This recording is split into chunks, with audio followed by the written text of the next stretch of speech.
How are you? You look really well. Thank you very much. I'm good. I'm good. Good. Yeah. It's been a season I think you've described as kind of a bit of a roller coaster, shall we say. Massive highs, crazy lows. What do you retain the most out of those?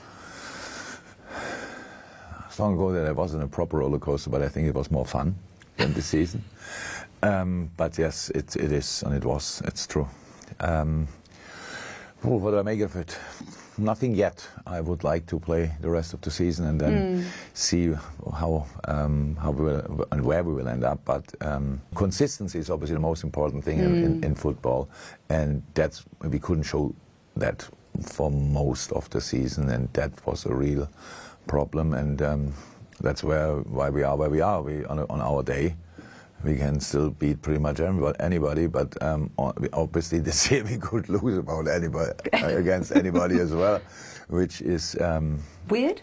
Yes, it is weird. We have to learn from it, and we have to build on what we do this year, and that's why this part of the season, wherever we will end up, and nobody knows where that will be, is really important. You know, I always say to my kids, you'll learn more from your failures, shall we say, and I'm not calling this a failure, but you know, but you do. Okay, you called it a failure, right? You said that, not me.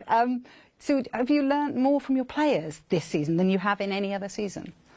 Yes, I learned a few things I didn't want to know. That's true, but it's not. It's a bit too negative because people say that quite a lot. When things go well, then these boys are great, and if things don't go well, and then you say, yeah, that's them as well, and you keep that. And I don't do that. That's they're both exceptional, and obviously on other days not as good as they don't fulfill their full potential.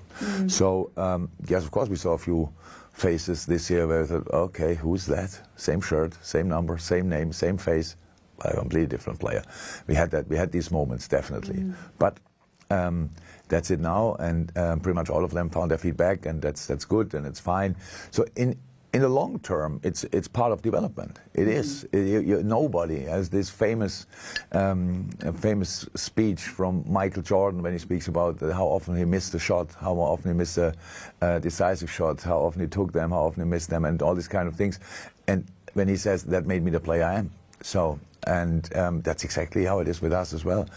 But of course, when you ask Michael Jordan, when he missed that shot, he didn't think, great, that will bring me a big step forward. So it's just we are in that moment a little bit. Maybe, hopefully now out of it, we will see. I asked Eddie Howe last week about the race for top four, and kind of he said, I don't even think that I'm in it because that's a wasted emotion. For you, is it kind of the complete opposite? Can you imagine not being in the Champions League? Oh, of course, I was most of the time of my life not in the Champions League. So, but now you've got quite a love affair with it. Do you know what I mean? Absolutely, yeah, absolutely. We see it as our competition a little bit, and yeah, that's true. But I'm not that type of guy. If you are there when you deserve it, if you deserve it, that's all. Years ago, when the Super League thing came up for a day, and we had nothing to do with that, obviously, but we arrived at Leeds, and the Leeds players had this shirt, this wonderful shirt, Champions League on the front and on the back. You have to earn it. I hated it a lot that day, but we're right as well. We knew that anyway. So, and if four teams are above us or more, then they deserve it. That's how it is, and no, we have the chance next year to do better. That's obviously what we want to do. But now we are still in the season. 6 games to go, and let's give it a go. Yeah, it's mathematically possible still. No, only if all the other teams lose. I'm not sure if that's involved in mathematics. If we have a result and say that's right, but only if that's wrong. So yeah, yeah, we will see.